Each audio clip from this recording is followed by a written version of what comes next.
Welcome to the Church of Mabus radio show. It's Friday night, 7:11 p.m. Central, coming at you live. We're all still alive, barely. We made it here another week. And we have one more show left of the year. That show will be Secrets of Stonehenge. This will be a pretty interesting show to end the year on. Then we'll be back January 8th. I'm already scheduling for then. And we got Wham here with us tonight. Wham's representing. How's it going, Wham? Wham is here. Wham is so happy that the week is over. Yep. I'm so tired.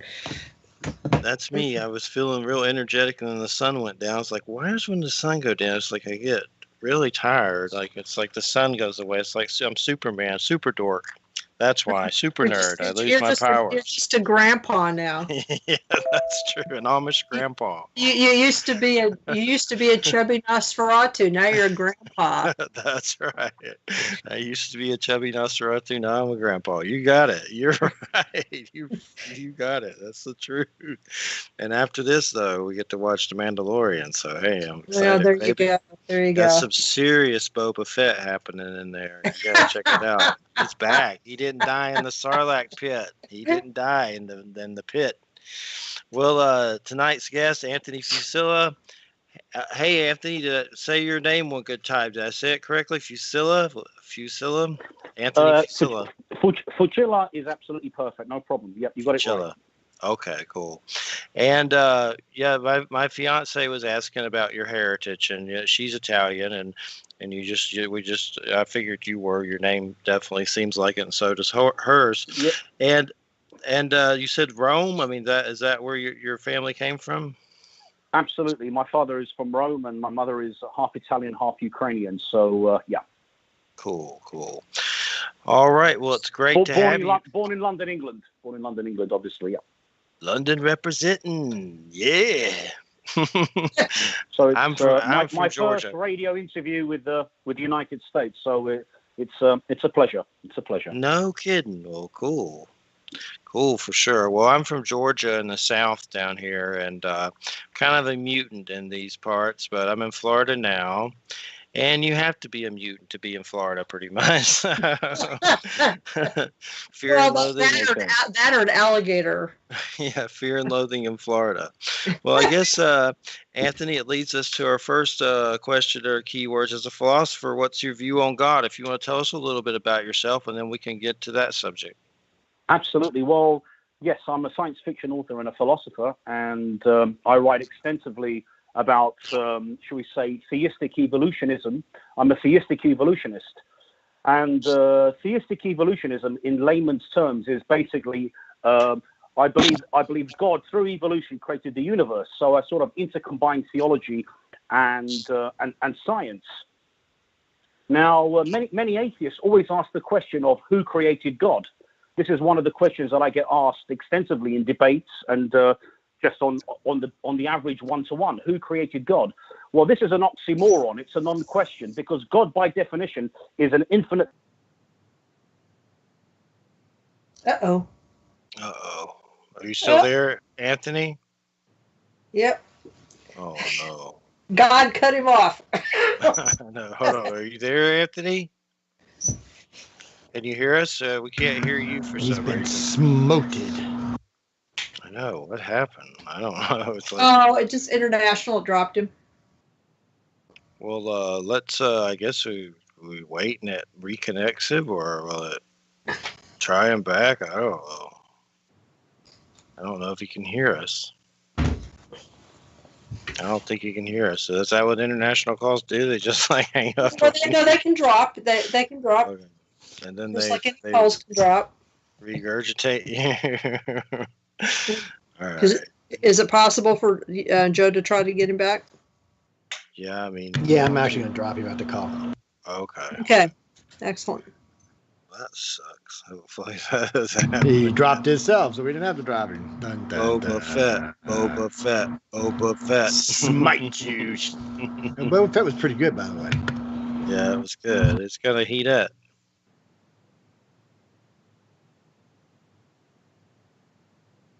All right, let's Let's try it. My gosh.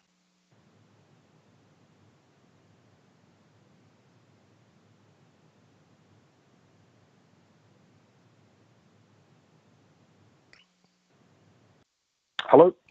Hey, Anthony. Hello. Can you Sorry, we hear got me? cut off. We got cut off. We got cut off. Not a. Yeah, I'm not sure what happened. I don't know. It wasn't anything at the studio. I think it was just like international whatever. But please continue.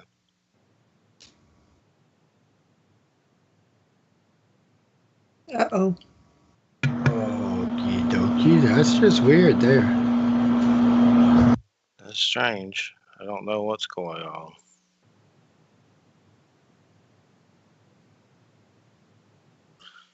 Oh goodness. Oh man. It has to be just something across the lines weird. I don't know. Very strange. Well, welcome to the United States, young Anthony. I don't think it's got anything to do with the U.S. Man. This is probably something to do with all them COVID-infected people in the U.K. All them ones that got the vaccination, man, are probably starting a zombie apocalypse over there now, walking through the streets. I'm coming for you bastards. Something weird on his end, was crossing oceans or something. So, I mean, I have no idea.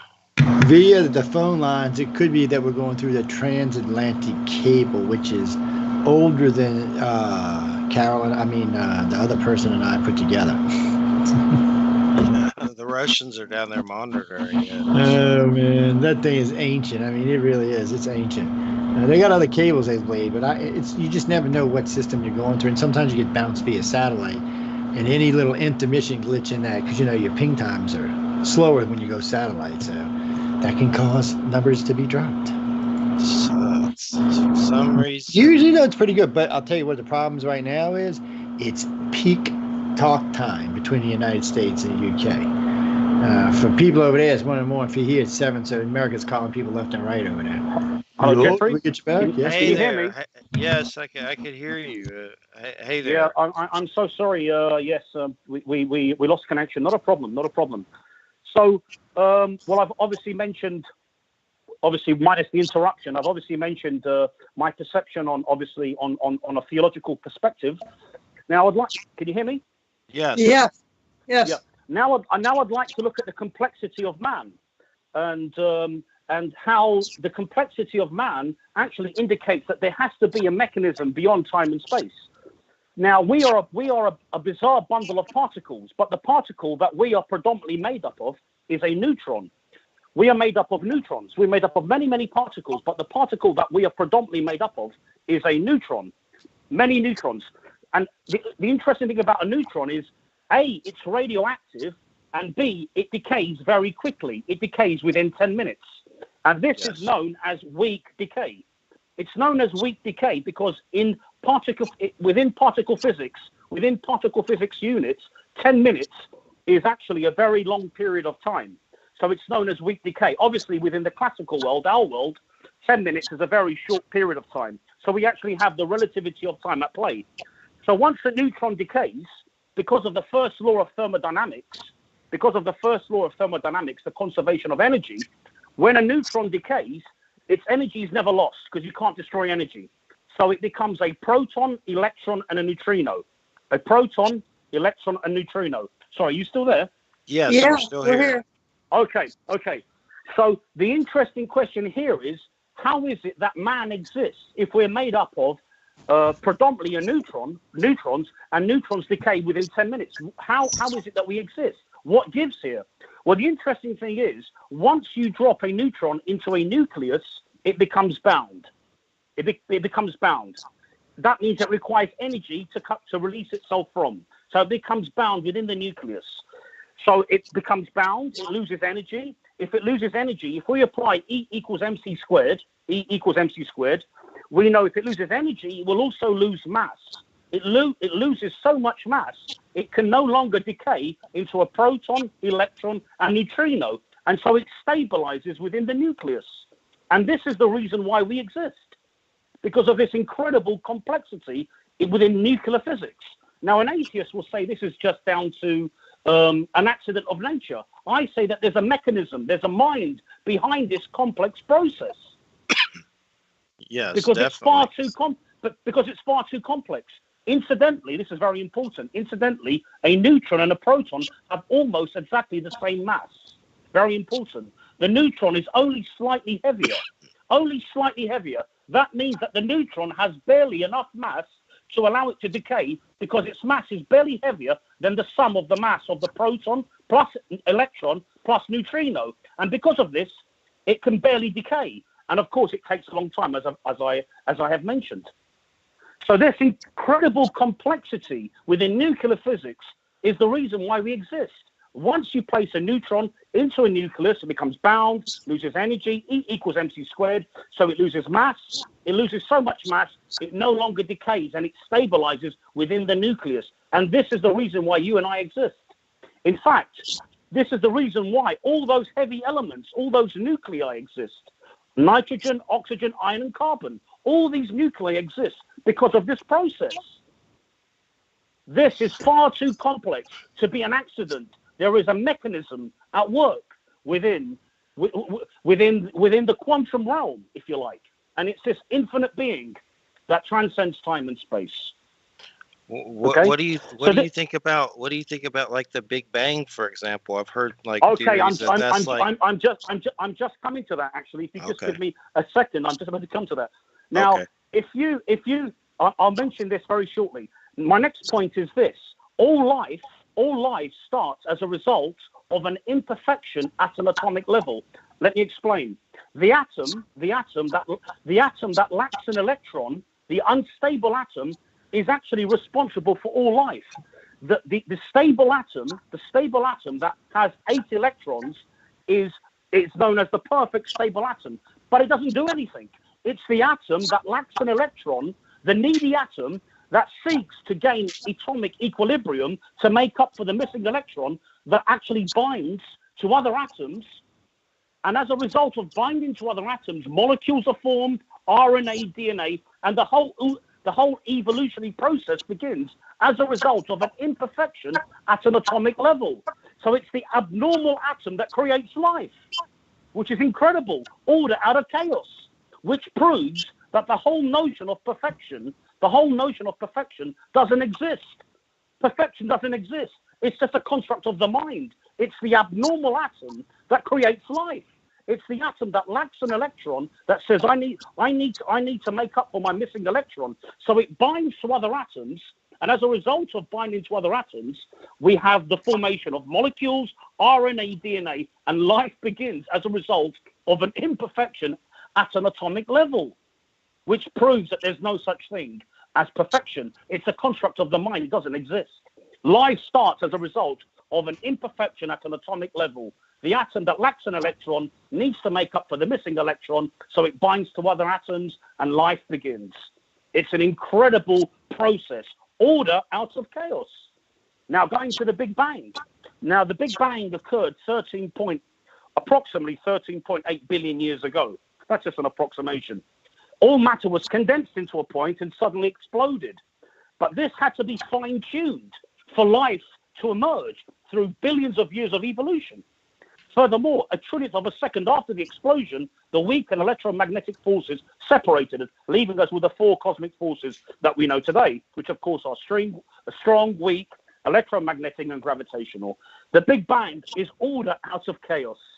So this is an incredible thing that we see throughout the universe, which is why atheism is very, very weak. I mean, I'm not attached to any religion. I'm not attached to any religion at all. I believe in the great architect behind the universe.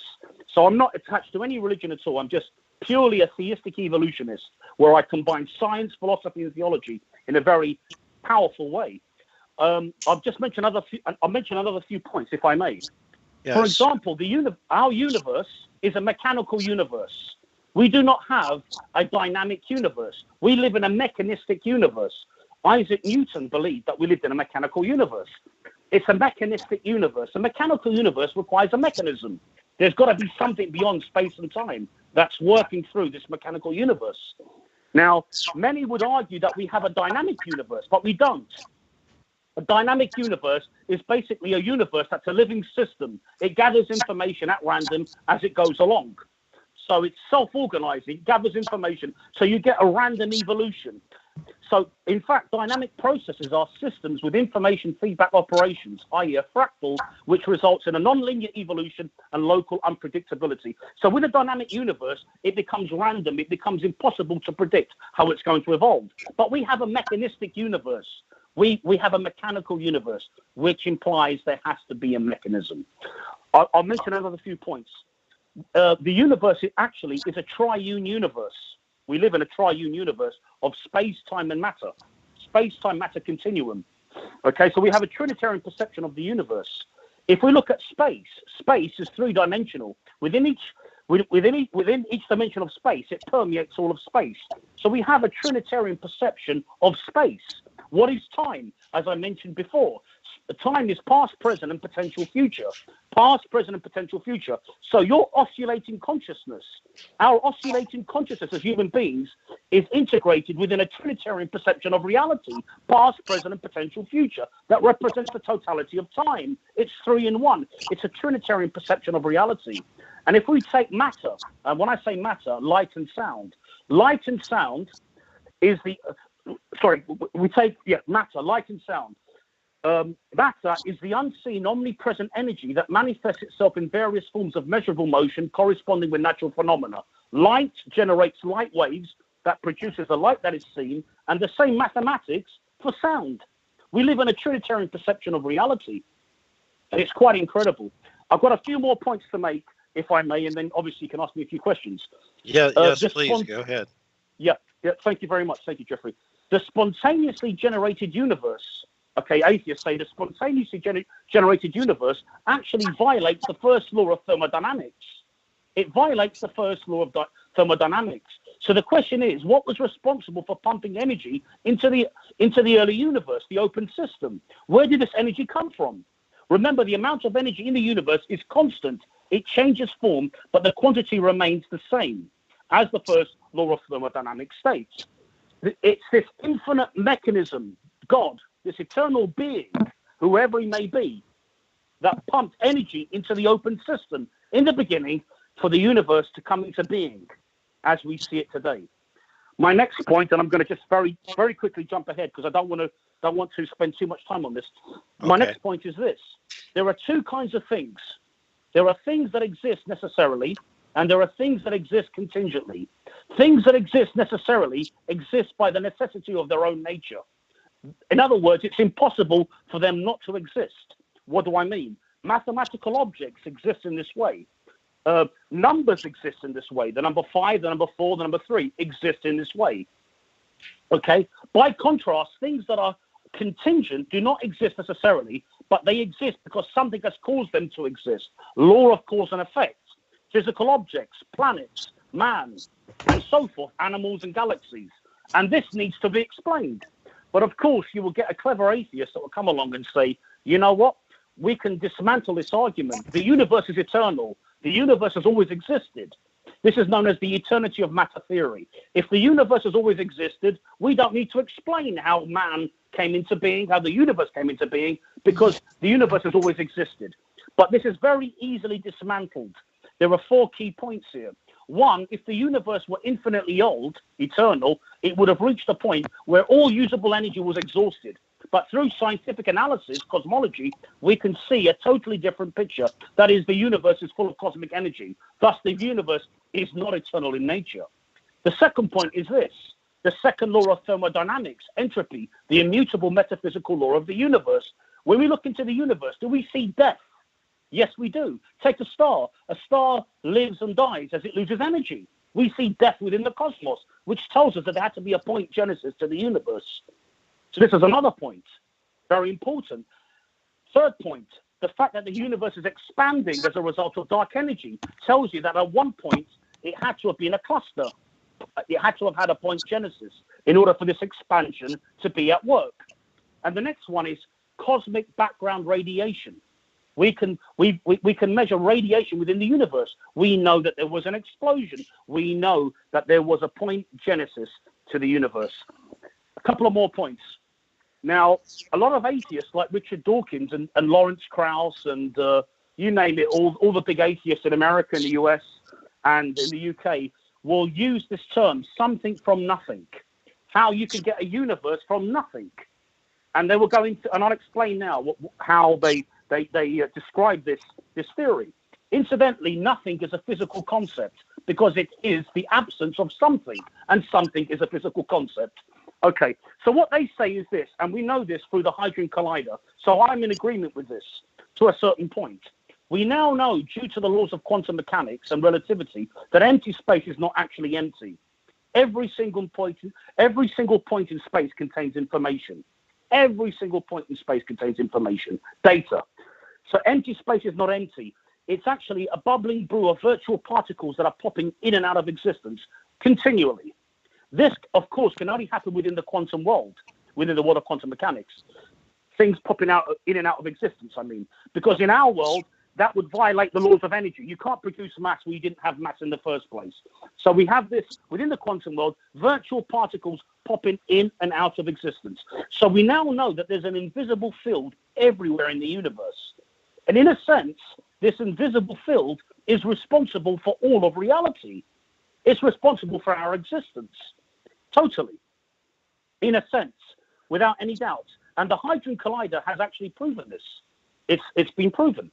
So because of this, the likes of Richard Dawkins and Lawrence Krauss, all the scientists, atheists, would say, because of this, if you wait long enough, you are guaranteed by the laws of quantum mechanics alone to produce something from seemingly nothing, because empty space is not empty, seemingly nothing, i.e. particles and matter. And that is because gravity allows negative energy as well as positive energy configurations. Thus, you can create two particles out of nothing. In summary, in order to create something, you don't need anything. That's what they would say.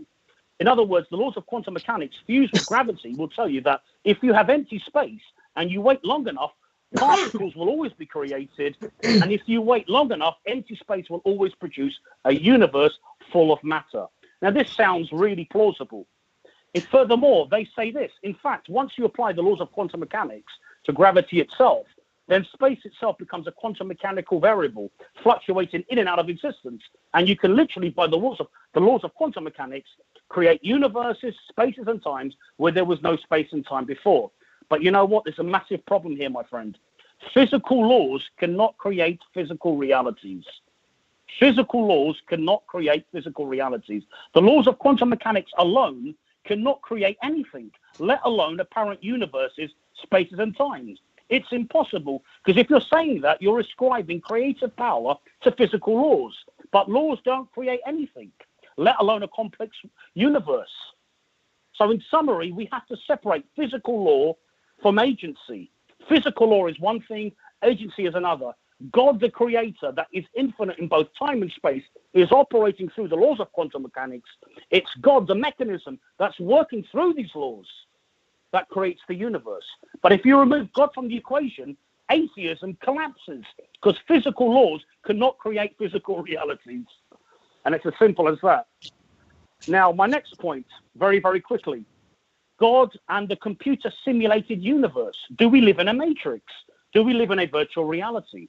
Well, if we measure cosmic rays zipping through space and find that those traveling at one angle have consistently different energies from those traveling at another angle, then we know that there's a grid structure to the universe. In other words, this is nothing but a holographic projection. It's just basically a holographic projection. Everything is made up of subatomic particles. Everything is pixelated, strings of light that oscillate. But and another point here is very important to mention is that all matter that appears to be solid and real is nothing but an illusion, because if you amplify frequency, you change the structure of matter. So what appears to be solid within the world as a fixed thing that you can touch and see, in modern physics tells you that it's nothing but a mirage, that all physical matter is a result of frequency. So if you amplify frequency, you change the structure of matter. So basically matter is nothing but an illusion. Space and time is nothing but an illusion. But the question is here, if we do live in a computer simulated universe, I'm not saying that we do, it's just an idea of mine. If we live in a computer simulated universe, who is the simulator? only God, a mechanism controlling this virtual reality, is the most logical thing. God, the simulator, the mind behind this computer simulated universe. I've got a few more points to make, and then you can intervene. Go ahead. Yeah. My next point is this: that our planet is 4.5 billion years old. Our planet is 4.5 billion years old. Okay. After about 500 million years, we had the first formation of life, microorganisms and bacteria. Okay. Then after that, things became far more complex and more interesting. Now, within evolution, we transitioned from physics to biology. Then from biology, we transitioned to chemistry. Now, the incredible thing is this. Within physics, we go from physics to biology, biology to chemistry. Now, within biological processes, we have this sudden quantum leap into chemical processes. Now, nobody knows how this occurred, including Richard Dawkins. We don't know how we went from biology to chemistry, because as a result of going from biology to chemistry, we had the formation of genetics, the first high-tech genetic molecule, and then DNA, and then all life began through evolution. But nobody knows within atheistic science, as in Richard Dawkins, Lawrence Krauss, how we went from biological processes to chemical processes, because as a result of this quantum leap, we had the formation of genetics. We had the formation of genetics, and as a result of the formation of genetics, evolution starts. But if you can't explain how we had this transition from biological processes to chemical biological processes to chemical processes, and as a result, the first high-tech genetic molecule, DNA, and the formation of genetics, if you can't explain how genetics started, you can't explain evolution, because evolution sits on the pillar of genetics. Now, Richard Dawkins himself has said, this is a gap. This is a very small gap that we're trying to work out. This is not a gap. This is a black hole. Because if you can't explain how genetics started, you can't explain evolution, because genetics sits on the pillar of evolution. Natural selection can't get going until you have genetics. But Richard Dawkins, Krauss, and all the atheists don't know how genetics started. The laws of chemistry somehow had to give rise to a self-replicating molecule. Once you've got that, at least a sufficiently accurate self-replicating molecule, then evolution starts. But if you can't explain how genetics started, you can't explain evolution. This is not a gap. This is a black hole. The reason why it's a black hole, because all of evolution sits on genetics. If you can't explain how genetics started, you can't explain evolution. This is where you get the paranormal. This is why we're on this show. This is where you get the paranormal, the supernatural. There had to be a divine spark, paranormal spark, a supernatural spark that sparks evolution. This is the reason why I am a theistic evolutionist. I'm not an atheistic evolutionist. And as I've mentioned in many of my shows, I'll challenge the very best. And within 5-10 minutes, they will dissipate because my arguments are far too strong. My next point, very, very quickly. Consciousness. What is consciousness? Consciousness is the continual creation of models, feedback loops in the brain that describe a model of our place in space and time. Space and time is an electromagnetic field, 0-point electromagnetic quanta. It's an electromagnetic field. So the question that needs to be asked here is, at death, what happens to that invisible energy of the brain known as consciousness? Now, we know through the first law of thermodynamics, you can't destroy energy. This proves that, one, there has to be another dimension beyond this three-dimensional space, a spiritual realm. And second, we are immortal. You can't destroy energy. Death is an illusion. Death is an illusion. Okay, now I'm going to just finish with this section about with theology and science and philosophy. This last part. Many people ask, why is there suffering? Suffering proves that God doesn't exist. No, it doesn't. Suffering doesn't disprove God's existence. I tell you why. It just means that you have to look at things a lot more complex, a lot deeper, a lot more philosophical. Even if you have to come to the point to say, you know what, if God exists, he's evil, well, so be it. But suffering does not disprove this mechanism, even if you have to come to the conclusion that God is evil in nature, or shall we say dualistic, which means God is, there's a combination of evil and good, or complete evil. Suffering does not disprove God's existence. It means that you just have to redefine your theology, your understanding of the universe. But suffering does not disprove God's existence, even if you have to come to the conclusion that God is dualistic, good and evil, or just pure evil. But it doesn't disprove that there's a mechanism behind evolution and throughout the universe, as I have very clearly explained. In fact, people say, why is there evil? Well, let me tell you this. Outside of man, there's no such thing as evil. Let me explain. Is a thunderstorm evil? No, it's an atmospheric discharge. As a result of this atmospheric discharge, many people die, but there's no evil attached to a thunderstorm. It's an atmospheric discharge. It's science. It's nature. It's a natural thing. Take an earthquake. What is an earthquake? It's basically plate tectonic, seismic shifts, tectonic activity, releasing energy. This has to take place. This has to take place. As a result of earthquakes, many die. But there's no evil involved. It's just science. It's a natural, it's nature taking its course.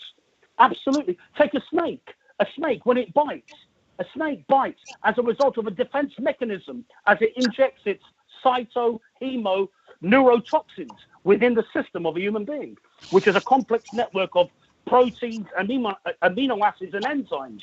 This is over millions of years of evolution. This is nothing but a defense mechanism. There's nothing evil about it. It's just a defense mechanism. When a shark attacks, it's a defense mechanism. There's no such thing as evil. And this is very important. Obviously, one may argue within a theological sphere, well, there could be an evil spiritual reality. That's another thing. But on a practical level, there's no such thing as evil. Evil doesn't exist.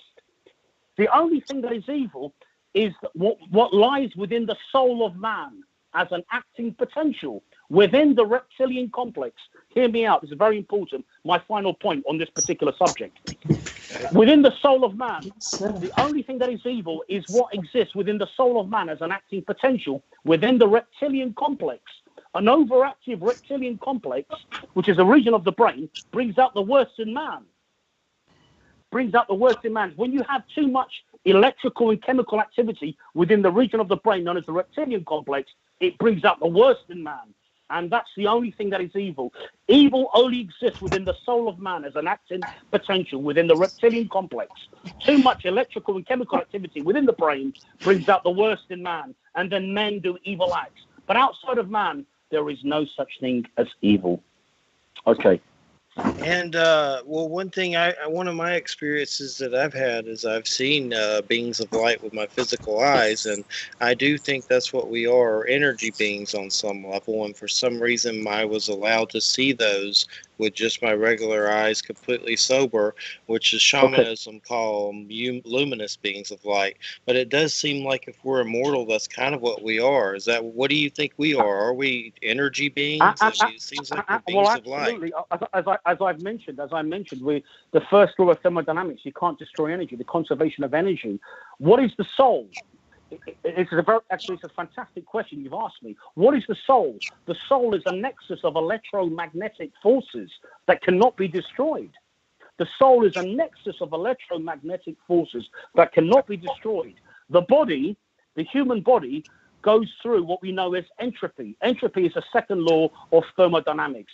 Basically, in short, it means death and decay. We are going through entropy. From the moment we are born, we are decaying, okay? Second law of thermodynamics, it's the immutable metaphysical law of the universe. Everything over time decays and dies, okay? So there's biological entropy, but the soul, which is a nexus of electromagnetic forces, cannot be destroyed. And we know from the first law of thermodynamics, you can't destroy energy. So we are immortal. Death is an illusion. What we perceive here as reality is an illusion, as I have mentioned. What is real is the spiritual dimension, which is eternal. That is the ultimate reality. In fact, to know God is the ultimate reality. This is just an illusion, total illusion. Well, why do you think we get caught up in this? Why do we have to come here? Okay, well, this is the greatest metaphysical question of all, is why did God create us? Well, I break it down to this. This doesn't actually answer your question, but everything is to do with relationship. All of life is to do with relationship. The reason why we understand who we are is by relating to others.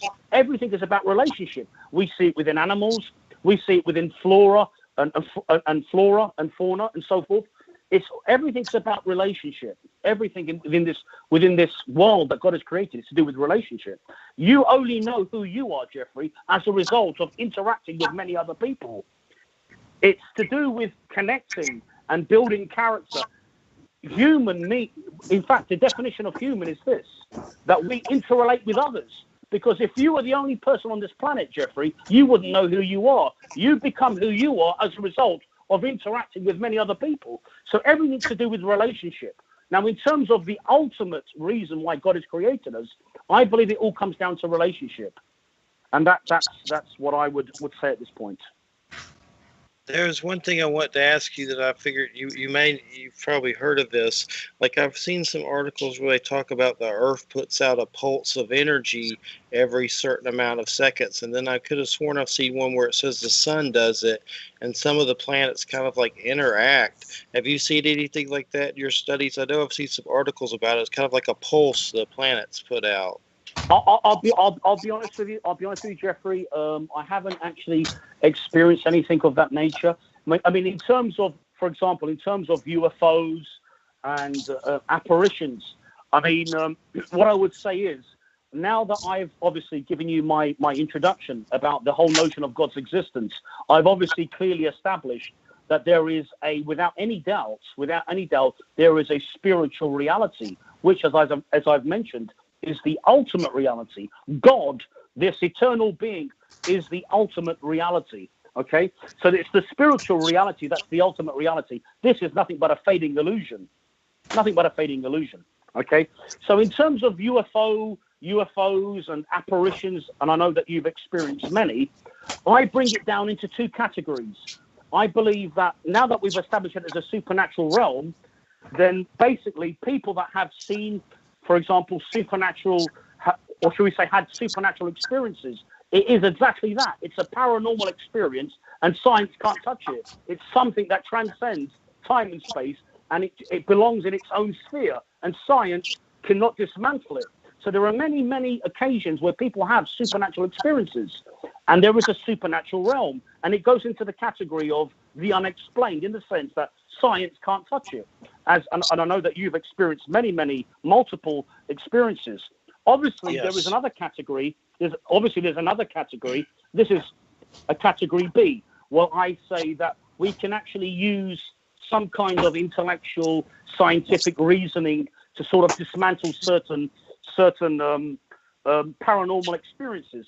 For example, the human eye is a camera. Okay, the human eye is a camera. It forms an image of the outer world on the sensitive screen, the retina, which is the back of the eye, and then transfers the information to the brain. Now, what I ask is this, and this is just, I'm not saying that I agree with this, but it's just scope for thought. Could this system work in reverse? That is, could the brain send images to the eye? Then the eye becomes a sort of a teleset screen, creating images that don't exist. So the brain starts to create images, and then you start to see things that are not actually there. Well, this could be brought on as a result of narcotics, depression, sadness, or even plain expectation. There's another one that's very important to mention here, is that some scientists have argued that if you place the human brain into a strong magnetic field, in particular the temporal lobes, you will actually be able to induce a paranormal experience. And in fact, some scientists have actually done tests on certain individuals, and many have experienced very strange occurrences. Again, it's an interesting concept, something to consider. And there's another 2 points I'd like to mention here very quickly. There's another thing that many scientists have argued, that certain areas are prone to paranormal phenomena as a result of fault lines. Fault lines is to do with seismic activity. And as a result of seismic activity, many scientists have argued that possibly as a result of too much seismic activity, you're basically releasing a form of radiation, a sort of sub-microwave level radiation, that once it's released from the fault, interacts with the human neural system. And so it interacts with the brain and induces hallucinations. Again, I'm not too crazy about that concept, but that's just some of the scientific ideas that are out there. And lastly, which is very interesting, could events of the past be recording living matter? Could matter hold impressions of the past? Now, this is very important. The past, present, and future is frozen in time and space. So in other words, could it be that the environment somehow absorbs energy from living beings that inhabit them? So basically, powerful moments of emotion, powerful moments of the past, somehow absorbed into the environment, into the material. And under certain conditions, that energy, that signal, can be replayed at a later date. It basically, in summary, that energy liberated in that particular moment in time, that energy liberated in that particular point in time is transmitted, expelled into the surrounding material and stored in that material. In other words, these subtle energies, these series of vibrational frequencies can then be read out at a later time. So under a certain vibrational frequency, you can actually start to see moments of the past, because the past, present, and future is frozen in time and space. These are very interesting concepts. But going back to your experiences that we've discussed prior to this interview, yes. I believe they fall just purely under the whole thing of the supernatural. It's paranormal activity. We've established that there's a supernatural realm. If God exists, there's a supernatural realm. Well, hey, Anthony, I wanted to tell that story. I haven't had a chance to tell it yet, but to the audience. Basically, what happened is a few days ago here, me and Christina she was doing dishes in the kitchen, and I was standing at the dining room table, and there was a crystal glass put on the bar, and it was not out of the washer, it was not hot, it was normal temperature, very thick glass, and there was fruit cocktail that had been put in it, and it had been put in it, and it was just sitting there for a little while, and we were not near it at all, and suddenly it just blew up. It was like someone shot it with an invisible gun. Of course, there was no invisible gun or anything like that. It just blew up, and the glass just shot everywhere. And it was just very weird. Like, it felt weird to kind of discombobulate it after it, because, I mean, it was just bizarre. And you try to look at scientific ways about it, but it seems paranormal. It was weird. It was really weird. This is what I'm saying, Jeffrey. As I said, that there's that. I've given those four explanations. Oh, there he went. He left. I don't know what happened. I don't know if you're still there, Joe, but I don't know if I could add it back. He's doing good, but it's hard to get a question in there sometimes. But other than that, he's doing pretty good. He's high energy, you know. Yeah. Well, one of the things I was going to ask you, Jeffrey, was about this is just something for you and Christina to think about with regard to what happened, because you said that there's been other things that have been going on. Yeah. So, so this is sort of in a continuum, maybe an acceleration or a specific instance of stuff that's happening. And because I know that you've just moved into this place, right? Yes. Very recently, and now you'll have to remind me. You're helping her take care of whom? Who are you helping? Her mother and her grandmother. The mother's 70 and the grandmother's 90. Yes. Okay, so are either one of them like going into dementia? Yes. Okay. Well, dementia is sometimes associated with paranormal kinetic activity. You know how sometimes poltergeist-like activity will occur with kids that are going through puberty. You know how that's sort of because of the extra energy that's coming off of them as a result of their going through their transitions at that point.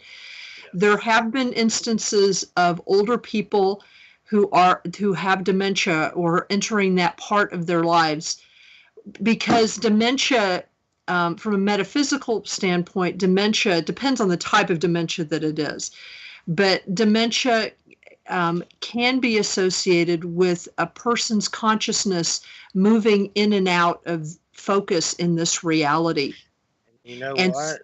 Her and grandmother was in the room when it happened and saw it and was like going down the hallway and still saw it and remembers it. And she was in the room when it happened. So it was, and she had well, made some, and she said something about we all need to love each other. Just said some like really saintly thing, and then it happened after. right. Well, there may be it may be that the grandmother. I mean, this is just something that sort of came to me when I thought about it. It may be that because she's going through dementia, is moving kind of. What happens is that a person like that, that's in a transition like that consciously, from a consciousness perspective, they become a portal. And sometimes memories or emotions, they don't have the ability to focus and constrain that stuff in the same way. They become a focus for maybe unspoken tensions, which may exist in the household, or may even be coming from them that they don't know how to suppress anymore. And so that's one thing it's not like an evil thing or a bad thing. It's something, when we live with each other in relationships, regardless of how much you love each other, and this, regardless of how much you love your family or you love the people that you're around, there's always a negotiation that happens, especially under highly stressful conditions like we're living in right now. And if you've just moved into this place, you may be entirely welcomed there, but it changes the dynamic of the household. Yes. And there may be ways that it's stressful for her that she doesn't understand, and but she doesn't want to express it she's limited in terms of what her expression is now, because she's older and got dementia. So, a person's ability to, what happens is that their external defense mechanisms, their ego, the personality that they've come to depend on to control their behavior, that starts breaking down. Definitely something to that, for sure. I think. So that's something I would think about. So it may not be a spirit or anything at all. It may be her energy just sort of popping out. Possible. Definitely open to it. What's her background? Is she Italian? Is she? She is German. I think there's some Italian. She was a school teacher. So yeah, what's your grandmother's background? German, Italian? Not Italian, German. Okay. German, related to Benjamin Franklin and Williams. But we'll think about that. There's definitely something to that.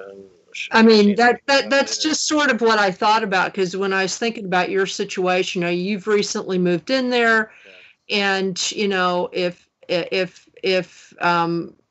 her grandmother has had in the past any tendency towards any kind of psychic activity or behavior, and is now going through dementia, she could be sort of inadvertently creating psychokinetic materializations.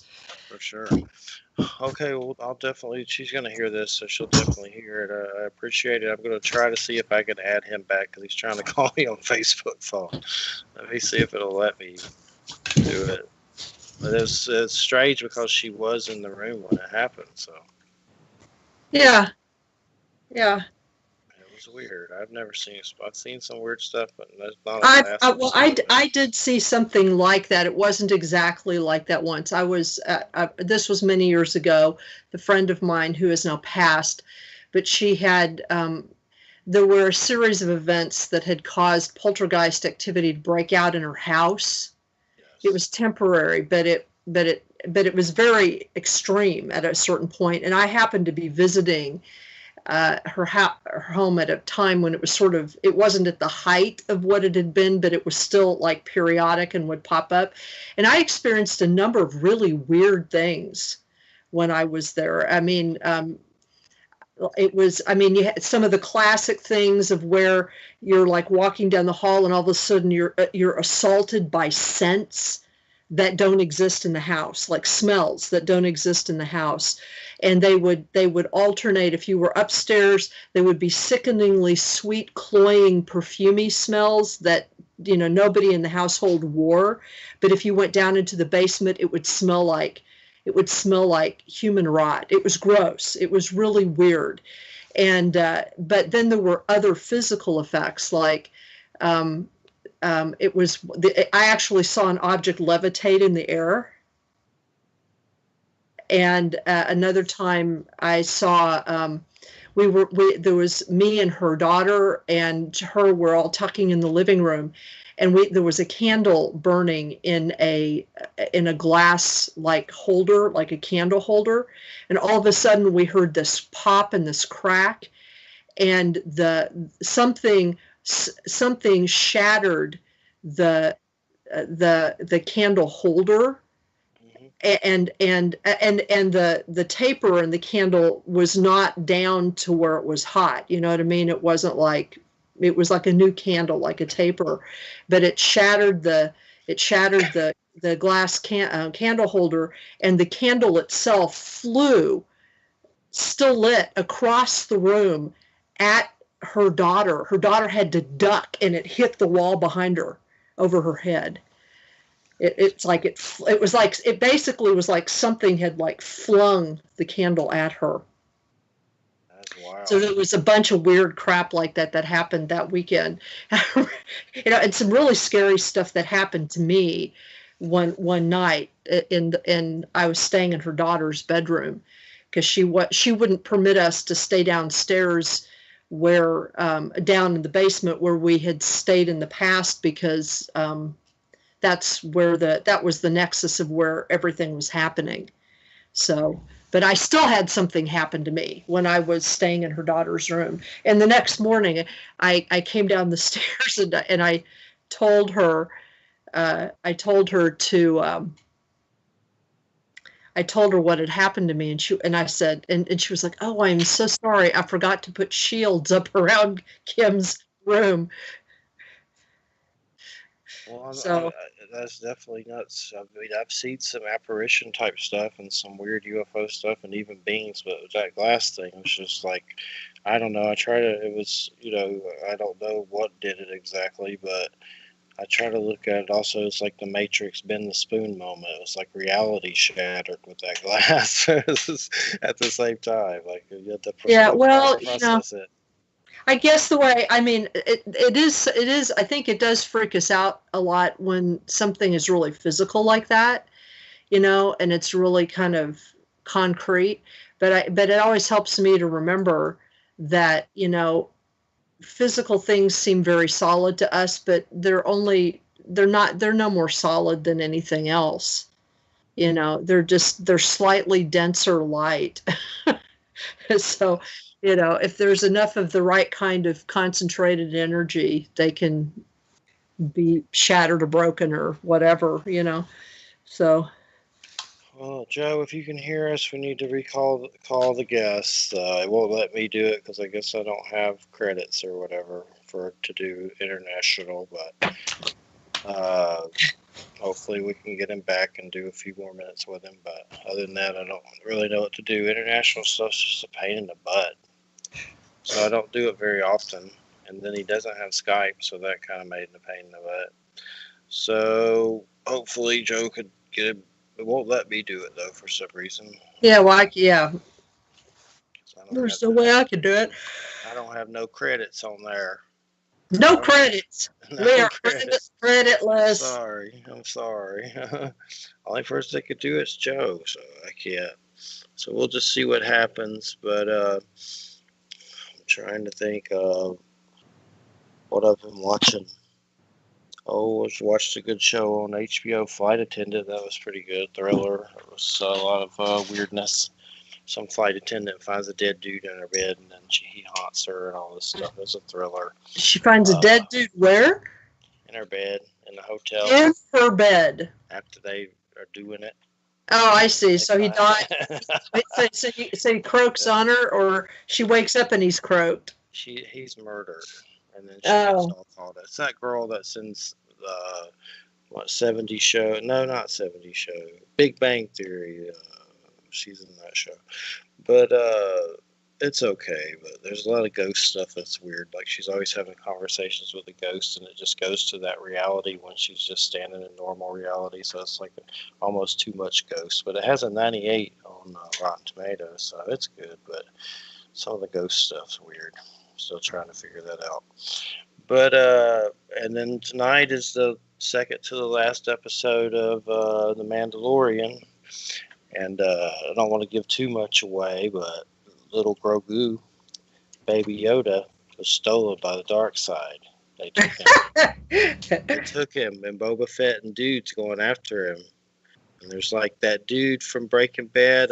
What's his name? Esposito. He plays a lot of villains. He's like South America or something. I don't know, but he's the villain in The Mandalorian. He was in Breaking Bad too. It was the guy that owned the chicken store and all that stuff. But he's the villain in it. And he has weird Darth Vader armor and stuff. So they're going to get little baby Yoda from him, and Boba Fett's back. He's like some ugly bald dude. I don't know the actor, but I think he's voiced him before in a cartoon or something. so you got so are those your Maryland pictures back there behind you? Those are Christina's Maryland pictures back there, and there's a couple. There's one. Yeah, I can see them both. Yeah, and there's lights, a candle back there that's flickering. So is this in an office or a living room where you're at? It's just a dining room, a table and dining room. And the bar where that glass broke is right over there. And it's just weird when, usually when something breaks like that, it's because something happened. Well, nothing, we didn't do anything to make it break. That's what was so weird about it. Nobody was near it. Just did it. Well, it became the focus for something, so. Yeah, it was strange. Remember, her grandmother doesn't like fruit cocktail. Oh, she does. She likes no fruit. I don't really like it. Maybe I did it. No.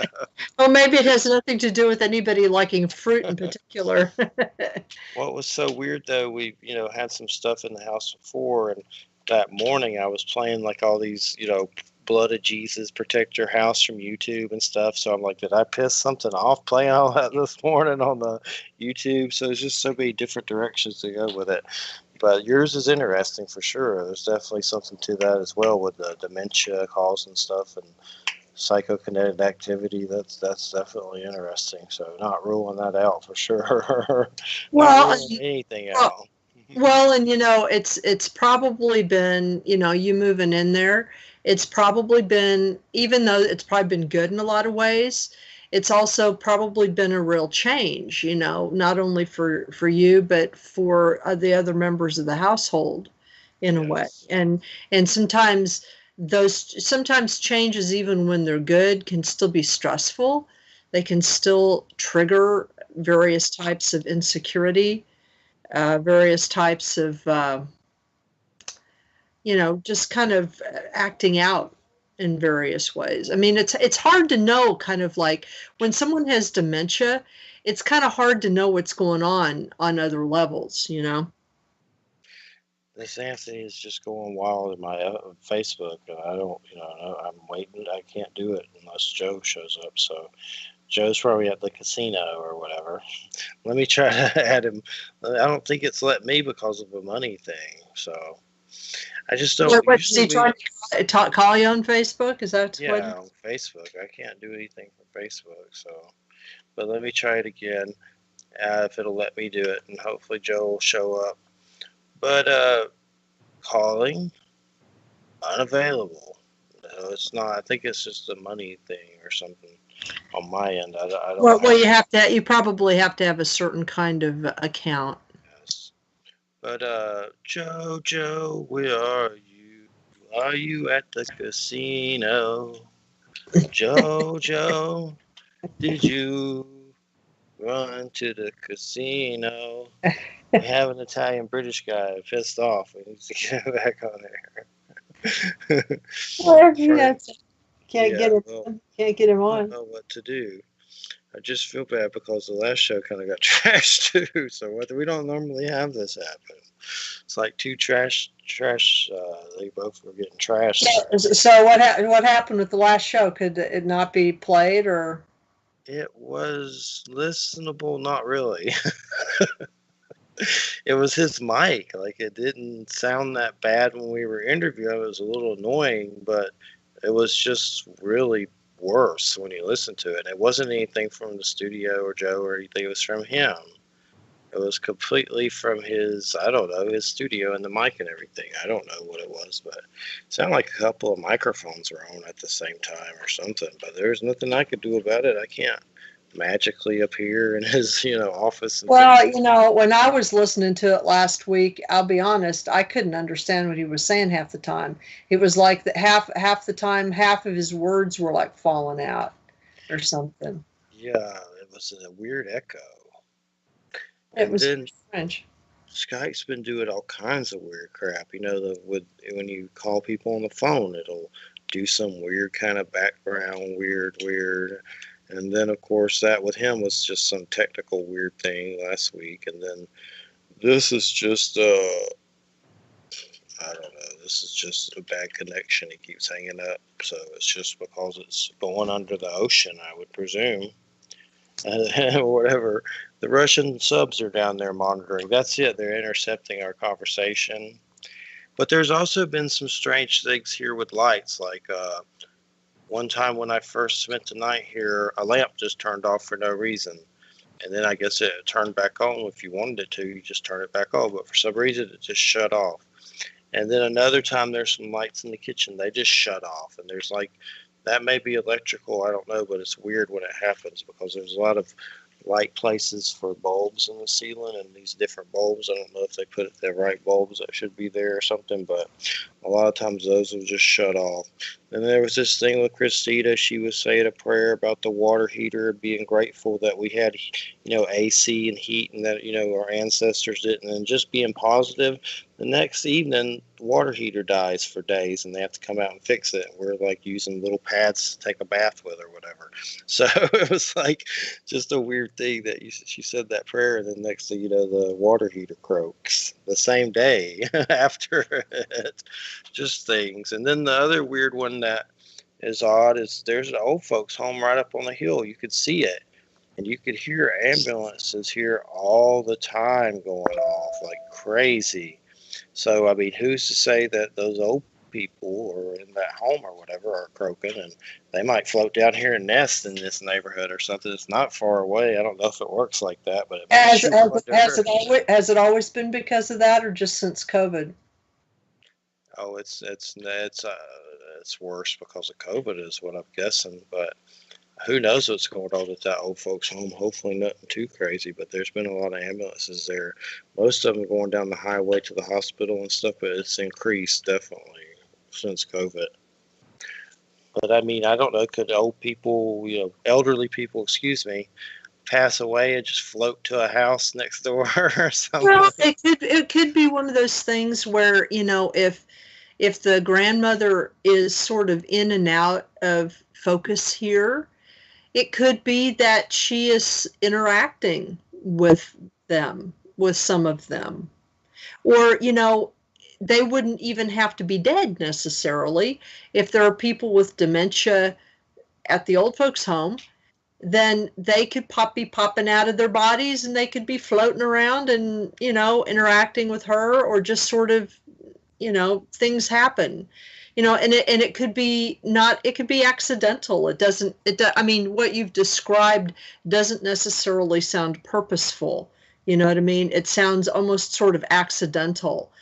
I mean, when Christina prayed about the hot water heater, it's not, I mean, it may seem to us like she caused it, but she may have prayed because on some level she knew that something was wrong with it.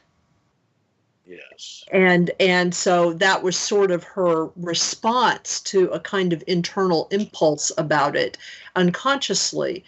I mean, I've done stuff like that too, where it has suddenly occurred to me to to feel really grateful about my car or something like that, and it turns out like the next week I have a flat tire, and what I have figured out over the years for myself is that what's really going on is that I'm picking up that something's going to happen with it, and the way I interpret that consciously is to try to protect it in some way. Yes. Because I the full level of the intuition doesn't really filter up consciously, but I've learned to sort of pay attention to those impulses. Like if I suddenly think about an appliance, or I suddenly think about a bill, or I suddenly think about a person, or something like that, I stop and try to investigate, and think about and kind of tune into that to see if there's something I need to pay attention to. And often there is. And, I did that with my car. I had something like that last spring with my car, where I had this intuition that I needed to take it in to get it looked at. And I sort of delayed on it a little bit. And it turned out that I needed some like fairly major work done on the alternator. But I took it in, and I decided just to go ahead and spend the money and get it fixed right then. And I didn't really know why. I mean, this was like the end of February, the beginning of March. I kind of had an intuition that the COVID thing would get really bad, and I was worried about my job, but I just decided I'd get it fixed. And it was like 2 weeks later, I lost my job. And if the problem if I'd waited, I wouldn't have had the money to get it fixed. So, yes. But it's a matter of like paying attention to your intuition. You know what I mean? And just doing it. So. And I'm going to see if Joe will answer his phone, and maybe that'll help. But if not, we'll just keep talking. And we got him. He talked for about 40 minutes. So, I mean, that's something at least. Well, yeah, he talked and talked and talked and talked. He talked and talked and talked. Yes, he did. Yes, let's see. Yes, it was a good presentation, but we needed to get some questions in. No problem with talking. That's true. Yes. Joe, don't be a hero.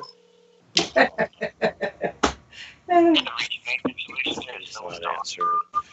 But I know next week's Teresa at Cross. I sent you her PDF of Secrets of Druids. I believe Jay will be there. I need to check. He'll be there too. That's both of you, right? You're going to be there, right? I think it's yeah. Jay sitting in. in. You asked me to be there, yeah. Yes. Well, I think you were. Next week's would be your third, or is this your third? This is my third, but that's okay. It's no biggie. Okay, cool. It's like it's the end of the year thing, I need you for that Druid stuff anyway to get through that. I like it, but you know more about it than I do. I know for sure. I don't know much about it. I know a little bit. What was that? I saw some article they were saying Irish aren't Celtic or something. I thought they were kind of connected, but I saw some articles saying they weren't. Well, the Irish are a number of things. The Irish are there are a lot of Irish who have Scandinavian blood because of the Viking raids. There are some Irish people who are connected with red hair and freckles and all that kind of stuff. And that's from Viking blood.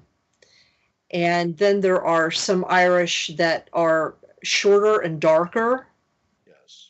And they are they're often called the Black Irish just because they're darker. And they are they're connected with an older population, a pre-Celtic population that was called the Picts, and they are Mediterranean in origin. The first people that lived in Ireland and the British Isles were Mediterranean. And then there's the Celts, so they're a mix of people. And Druids, they were Celts, or are they different? They were Celts. They were Celts. As far as I know, they were a member of a Celtic priesthood. And did they believe in Christ? I know they believed in like saints and stuff, didn't they? Or was it? Well, that was after Christianity came. I mean, they predate Christianity, so before Christianity got there, they couldn't believe in Christ. And what about was that like Saint Bridget, Bridget, and stuff like that? Yeah, that's who. Well, there was a goddess Bridget, who was associated with the early pantheon of Celtic deities. At least I think Irish Celtic deities. You know, it depends if you were Scottish or Irish or Welsh. Your deities were a little different. But Bridget, I believe, is Irish, and then eventually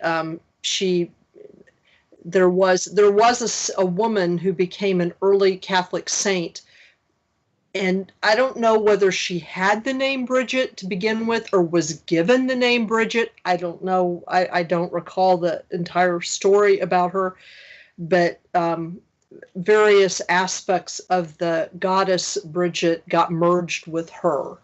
So, but Bridget was like a Celtic god of like the hearth and the hearth, and I think there were some warlike characteristics of her, but it was hearth and home and the land, the sovereignty of the land. Now, what about the Morgan? That's connected in that kind of same belief system. Well, that's actually from Wales. That's connected to the Arthurian legends, and the Arthurian legends actually originally, well, they're a mixture of things. They're a mixture of things from Wales and from Brittany, from France, and the stories that we're familiar with. But so they're further south. You know, the story about her is further south. The best place, I think, to kind of get a sense of the Arthurian part of all of that and its connection to Wales and to Brittany is Caitlin and John Matthews and their material. They've probably done the best, most thorough research about it.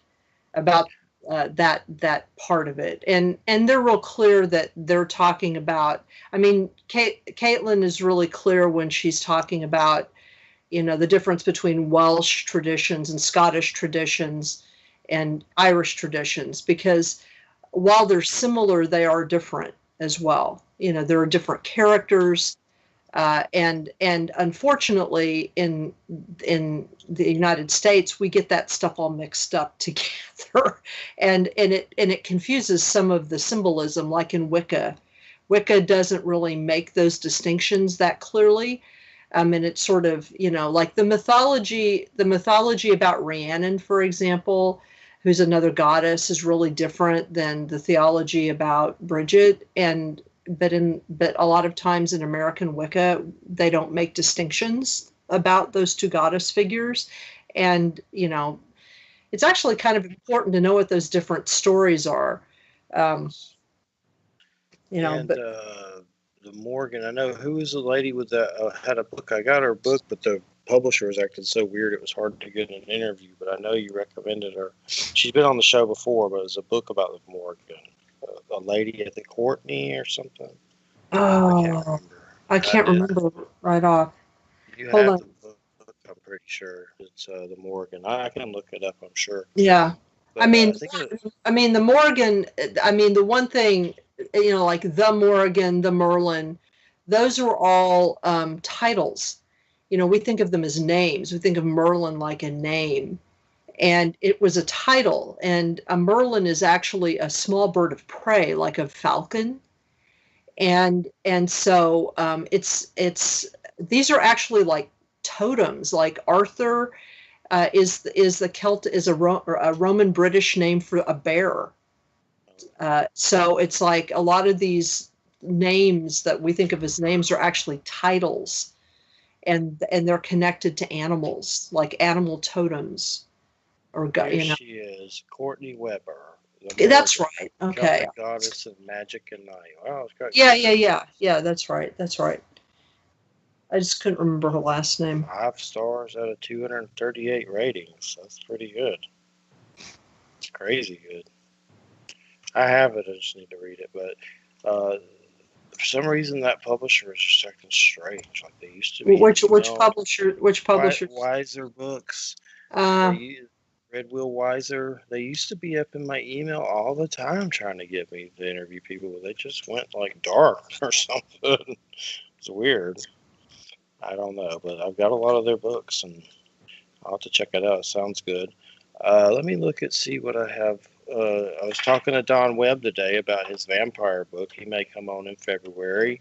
Jeffrey Silman, I was on the phone with him today. He's an exorcist, and he got me to send some pictures of the house so he can do some stuff and just see what he thought it may be emotional energy.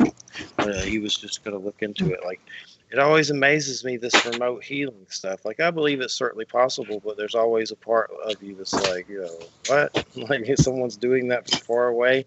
I don't try to be doubtful. I try to believe because I think it's possible. But it is pretty strange.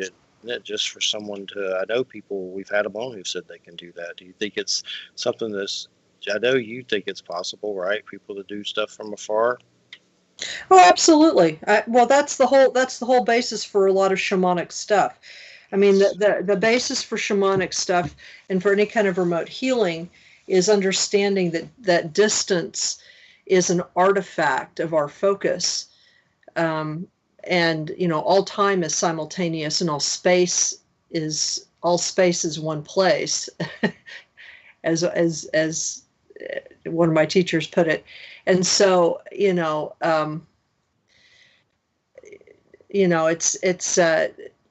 we actually can do a whole lot from a distance, if but you have to believe that you can first.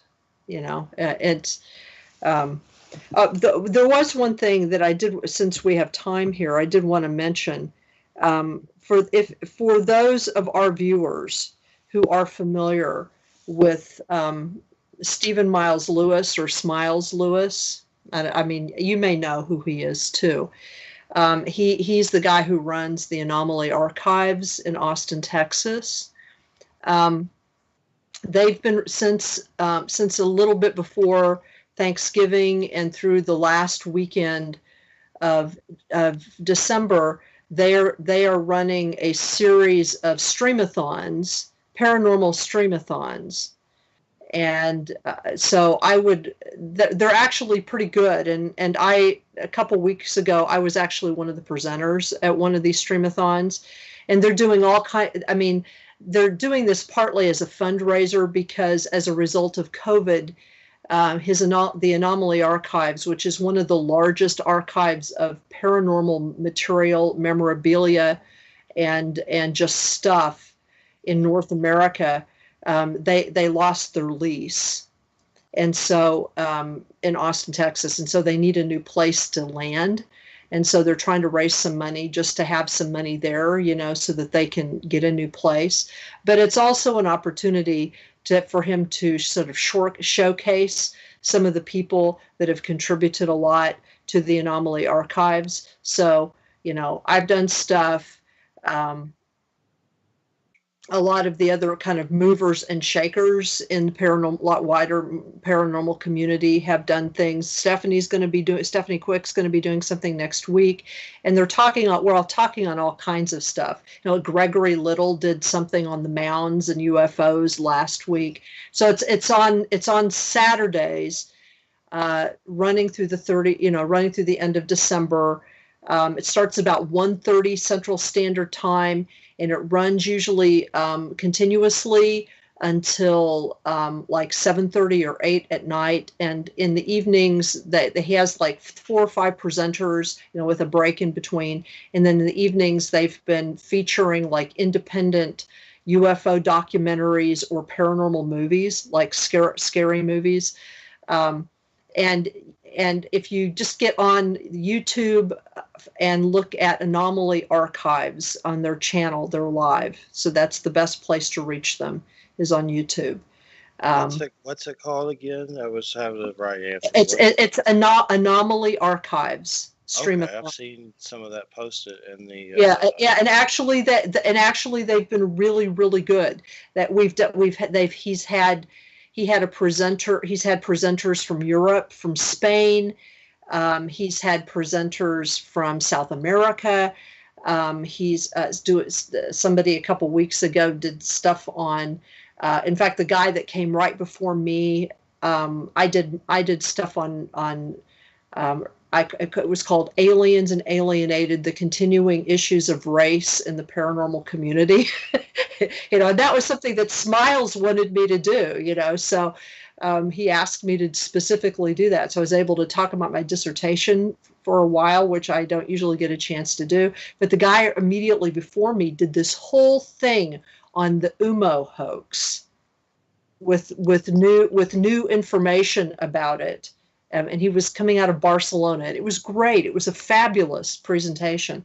So I really, really recommend it. There's some dude that's going to be talking about tarot cards tomorrow. And so they've talked about everything, like Dogman and Bigfoot and UFOs and ghosts and Indian mounds. And all of the past episodes have been posted on the YouTube site. So if people want to see what individual folks have done over the last 3 weeks since the weekend before Thanksgiving, you can kind of check those out. So I'd really recommend it. It's fun. I've really had a good time listening to people. So definitely sounds interesting for sure. I'll have to check it out. I know I've seen them in the group, but yeah, Don Webb has some vampire magic kind of book coming out in May. Oh, and Don Webb was one of the speakers too. Oh, okay, cool. Yeah, so he's got he talked about the vampire book a little bit. So he's going to be back on in February. Hopefully, I have to write him and get the date, but he said anytime's fine. So it should be February, hopefully. But Jeffrey Silman, the Exorcist dude, we've tried to get him on in February. And let me see who I got so far for January. James Parker, he's a friend of Don Webb's. He's coming on. Rob Gautier, that's a guy that claims he's an ET whisperer. I don't know what to think about that, but we'll see what he has to say. He has a lot of neat art on his page of weird stuff, like weird reptilian stuff and stuff. And then January 22nd, that name is on my other notepad in the other room, but I think that was on Civil War. And then Zelia Egger, that was a John Keel Mothman. That was January 29th. And then I'm working on February, so. But your first one will be with her on January 29th, because I know the first are your J, so you'll be back on the 29th. That'll be our first guest, and I'm working on. I'll try to get Don on one of those days with you, hopefully. But I got to write him soon and figure it out and everything. I know he had another book. I didn't get it. I'd meant to get a copy, Building Strange Temples or something like that. I think it's like H.P. Lovecraft fiction kind of stuff, stories and stuff like that.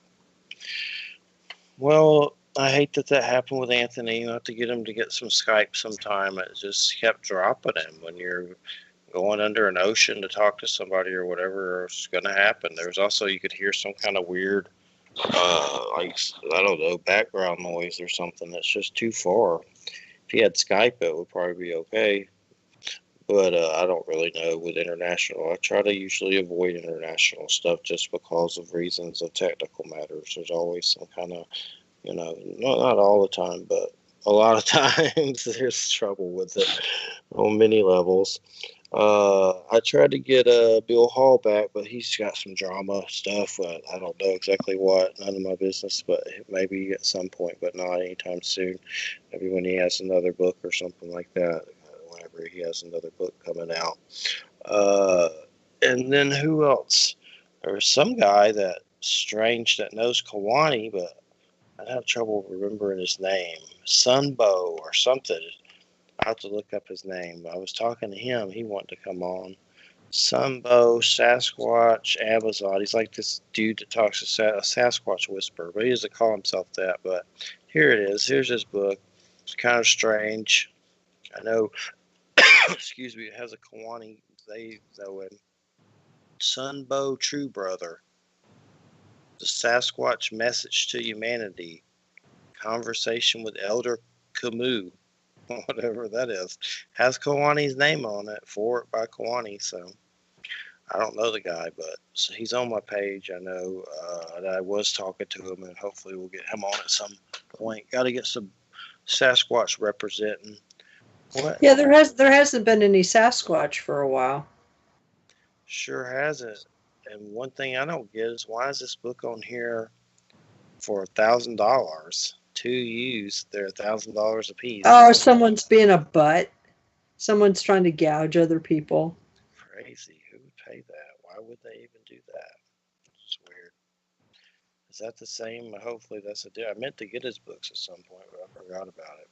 Here's the same one, so it's there's a different one on there. That's the right one. I'll get them 1 year. You can get all 3 of them. 1, 2, 3. I need to get them when I get paid or something. But I meant to get him. He supposedly claims he channels Sasquatch. There's a Kawani for it, so I haven't talked to Kawani in a while. He hasn't had a book in a while, but he's usually pretty isolated. You know, it's not the easiest. He's usually in the wilderness doing weird stuff from a cabin or something.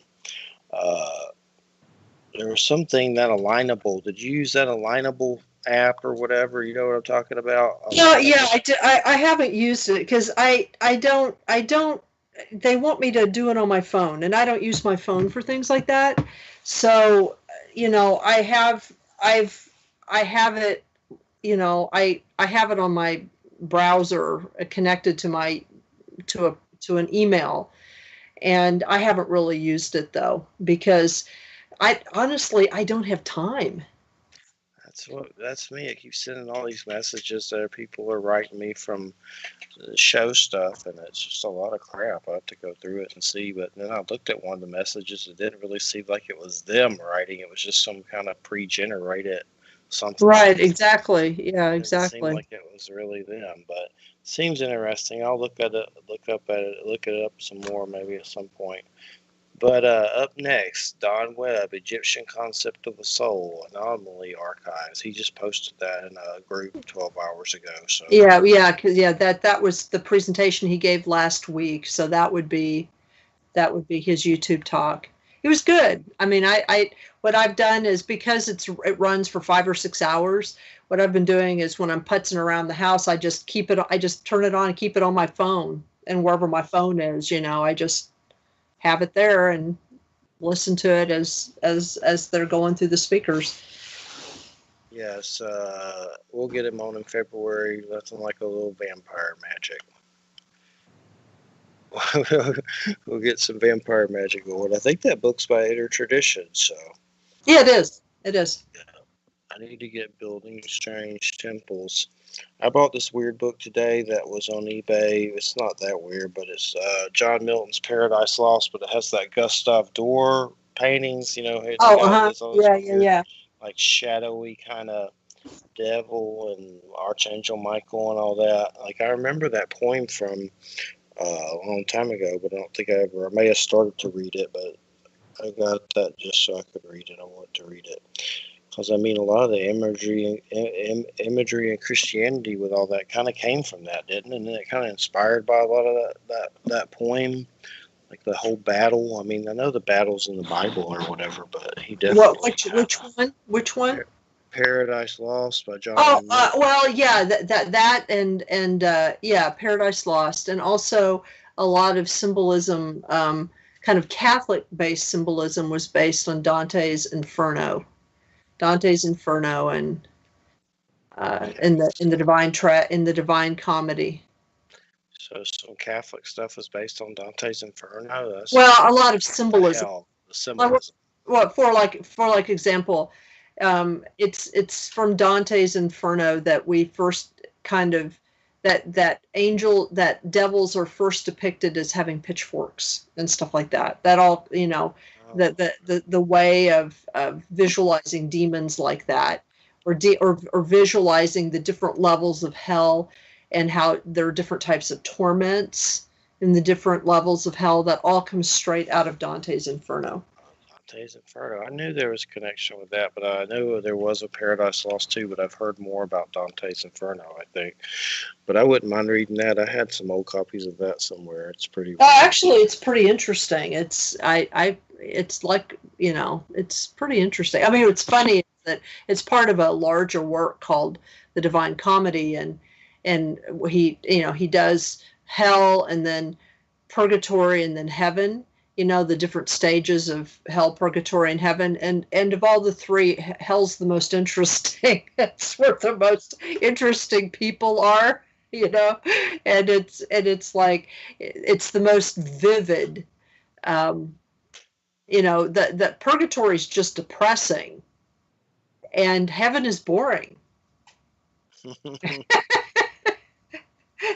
There's some game called Dante's Inferno. I know it's about Dante. It's really weird. It's like your woman gets kidnapped by demons. You have to go down like all these crazy levels. It's right, nuts. right. It's nuts. And then Faust, that was by Goethe. Goethe, am I saying that right? Goethe. Faust. Oh, Goethe. Goethe. You say That's how you say it. Goethe. You have to have it. There's a umlaut there. Goethe. Sounds like Baby Yoda's brother. Yeah, Goethe. Goethe. Grogu. Goethe. Yeah. Faust. Yeah, Mephistopheles. Yeah, that Faust is so scary. That's crazy. It's good. There's a lot of the Devil at the Crossroads and all that stuff. It's connected to all that. But I know something interesting. It's interesting how Voodoo, Papa Legba, they connect him to Peter. I mean, how does that happen exactly? It's like Peter's. I was looking at some of the pictures, and some of them they have Peter as like a white dude, but Papa Legba seems like a kind of a rapid change from that the apostle to the dark skinned guy with the skull mask and the top hat. Well, yeah, but if you think about it, Papa Legba is a gatekeeper, and Peter is at the gates. Peter's who sits at the pearly gates. Okay. And so it has to do with gatekeeping.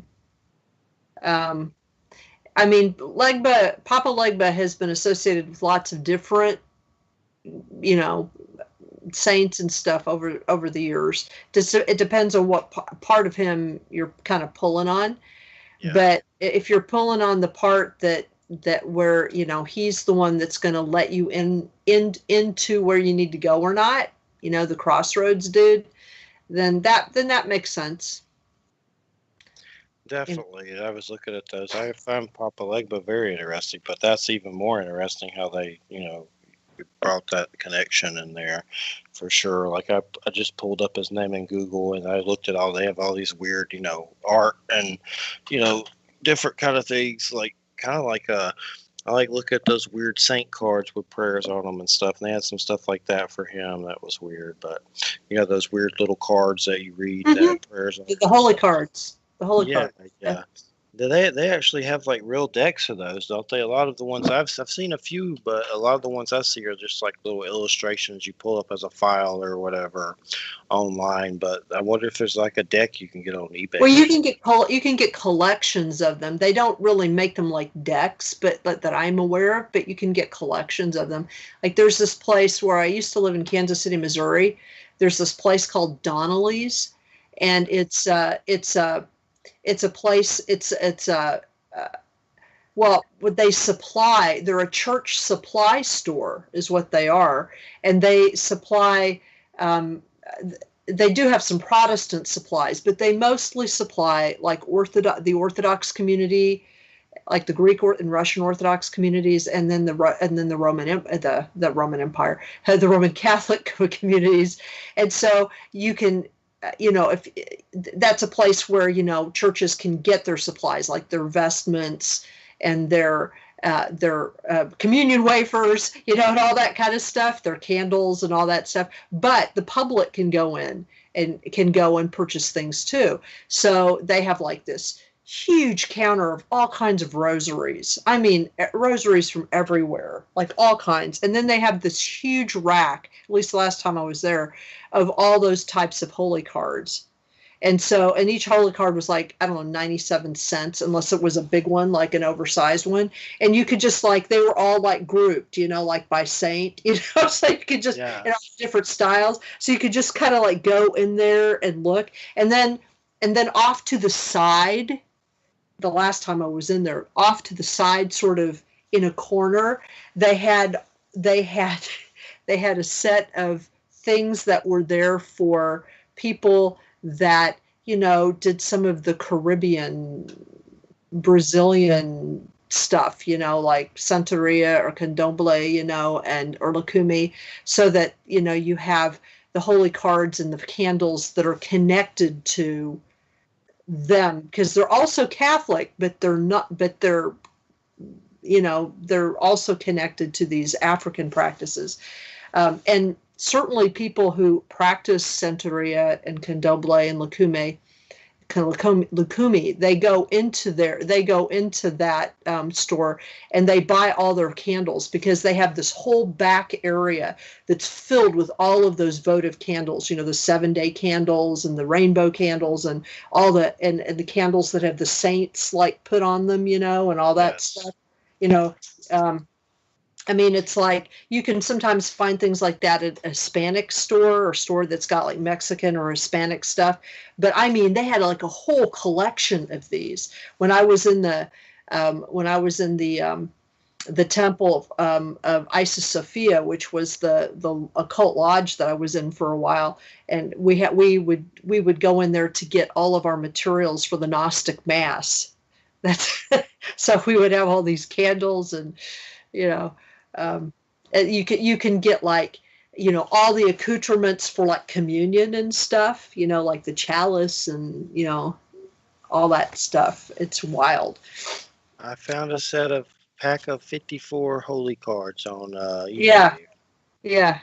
It's like baseball cards where you got saints. Yeah. Like the saints. That's weird. You can have a complete set of saints there. That's right. I like reading them. There's something comforting about them. For some reason, I have those little books that have their prayers in them too. Little books you buy like a supermarket or something, like the little Catholic prayer book or whatever. But I marked it on my list. I'll have to check them out. But there's different ones. There's like antique ones. People collect them, I guess, and stuff. Yeah, they do. Yeah, especially if they're connected to certain saints. Yeah. That's pretty cool. So what if you haven't been watching any kind of TV or anything still? The only thing that I have been watching, because I haven't had time. Let me tell you, I spend 8 hours a day, and when I was teaching, it was even more. I mean, my class finally ended this week. I have some grading to do, but I'm basically done with it. But I've been spending 8 or 10 hours a day on the computer, and so I'm just done with the computer by the end of that. I'm finished. I don't want to even look at it. So no, the only thing I've been watching in this very periodically is The Crown on Netflix, and that's because it's just interesting to me, and I've been watching it mostly for entertainment, because I'm pretty aware that it's not very historically accurate sometimes, and because I'm also one of those people that, if I see something on it, I'll go look it up immediately. Did this really happen? If I don't know it already. So, to me, it's all just very, it's sort of a fictionalized account of the House of Windsor, but, I'm about halfway through the 4th season, and it's taken me like literally the entire semester to get that far. I haven't even watched very many movies. Is it like Princess Diana and stuff or something? Well, it goes all well. Well, that's like the last part of it, the most recent part of it. It's actually kind of interesting. It goes all the way. It's about Queen Elizabeth's reign, and so the first two seasons are about her when the situation under which she became queen, because they didn't expect her to become queen. Yeah. She was not expected to become queen. She became queen because her uncle, who was king, abdicated because he fell in love with this American divorcee, and so he couldn't be king and marry her, and so he abdicated to his brother, who was Elizabeth's father, and he was expected to rule for quite a while, but he developed terminal lung cancer. Mm. And so she had to take up the throne, and she was very young. She was like, I don't know, 19 or 20 when she started. And so it's basically the first two seasons are her young years, and then the next two seasons are season 3 and season 4 are her mature years that encompass the first part of the story of Diana and Charles. By the end of season 4, they're still together, so the tragedy hasn't happened yet. And then there are projected 2 more seasons 5 and 6, and it's in that they'll, I guess, bring them up to date more or less. I don't know exactly, but I'll be honest. And the interesting thing about it, and this is interesting, is that instead of aging the actors, what they decided to do was they would pick a group of actors for the first 2 seasons, and then a different group of actors for the next 2 seasons, and then a third group of actors for the last 2 seasons. And so, but they've picked really good casts, like really good teams of actors. Yes. And so, but it is very different styles of acting. But I think it's kind of interesting. It's an interesting way to do it. I have to admit, I was very entranced with the woman, Claire Foy, who played the young Queen Elizabeth. I thought she did a fabulous job, just amazing job, yes. Amazing job. And I really like Olivia Colman, but I did have to get used to her portrayal. But she's fine now. I mean, once you get used to it, you're like, yeah, this is good too, because she's good. So, and of course, Helena Bonham. What are weirdos talking about? We're talking about The Crown. Oh yeah, The Crown. Oh my God, The Crown. He asked me what I've been watching. I said, this is the only thing I've managed to watch. A lot of people have been watching The Crown. I mean, and you know what? With The Crown, it's one of them ones you either hate it or you love it. Yeah, I know. It's a strange thing, because I have my friends are like, Joe, you got to watch it. Another half of my friends are like, oh my God, it's evil. And that evil Merkel turned. And I'm like, she ain't even on it yet, P. What are you talking about? Yeah, well, it's like living on another planet some days. It's what it is. I mean, it's what it is, It's a Netflix series, and it's exactly what it is. It's going to have some basis in fact and some freelance, and then, that's what it is. I mean, the actors are really good, though. The acting. Yeah, that's what I heard. It's very good. I heard the first girl did a really good job. I heard something about they reminded her of the girl who played one of the other Elizabeths on another HBO series. That was a really good one. Sounds like. Oh, and sooner or later I'll get a chance to watch it. And Gillian Anderson has pegged Margaret Thatcher.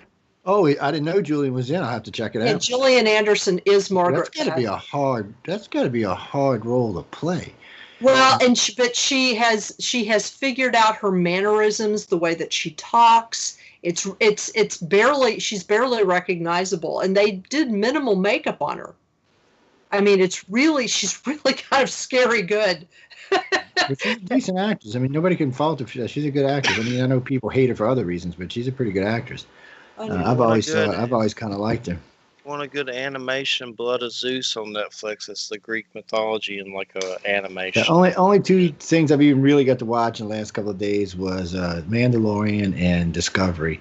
And I wanted to catch up on The Expanse, because I know season 5 comes out tomorrow, the next day, the 13th, so 2 days from now. But I haven't had a chance to, and I haven't had a chance to watch any other really good TV. You know, I can only watch so much sci-fi, and then I need something else. But lately, I'm too busy for anything right now. Well, So hey, it's a strange thing. The last show I'm doing is the 18th, and then I'm going to take Christmas and New Year's. Those are both days on Friday, so I'll be back the 8th of January. Yeah, they would have been forced off days anyway. And so we might still be having panel shows. I don't know, because the panel's moving back to Monday after the night. It's moving back to Monday, so. Well, after the 18th, I'll be back on the 8th. I'm just telling you. Well, you've got lots of archives. Yeah, I've been putting up. You've went back into syndication from your original shows. They've been the ones with you and Guy Whittle, have been going back up. So, and yeah, I forgot how fucking insane Guy was. I love Guy. He was insane. He was crazy. I was listening to him and a Sasha Christie archive. I'm scared to put them on because I might get another strike from YouTube and get kicked off. Yeah. Anyway, hold back. He let the ego ride. That's for sure.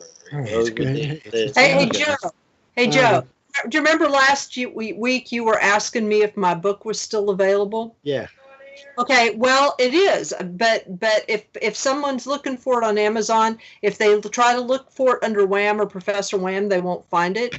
But they need to do it's under Dr. C.S. Matthews. But the easiest way to find it is just to search Mysterious Beauty Paranormal, and it comes right up. Okay, let me write that down because I'll sure the fuck forget that. Hold on. Well, that guy kept hanging up, and he was going crazy on my Facebook, but it was from the international stuff. It wasn't anyone's fault in particular. It was just a crazy whatever. Say that again. It's mysterious. Just search Mysterious Beauty Paranormal. Beauty Paranormal. Okay. And those are the key words, and it should come up in the Amazon search. Okay, I'll put it on because I'll let her know because I gotta send her something else. I don't know what was up with him, and I didn't see the thing because I was in the other room. I had left my damn phone here. Usually I have it with me, but for some reason, and I don't know why it's not ringing or something again. He would have just kept falling anyway. So it's there was something weird going on with him, and like I said, sometimes you get that when you get an international call. In the old days when we had to just use strictly phone lines, it happened a lot. It doesn't happen as much now. Damn it. Well, my last show's about Druids, and Jay and Wham will be here.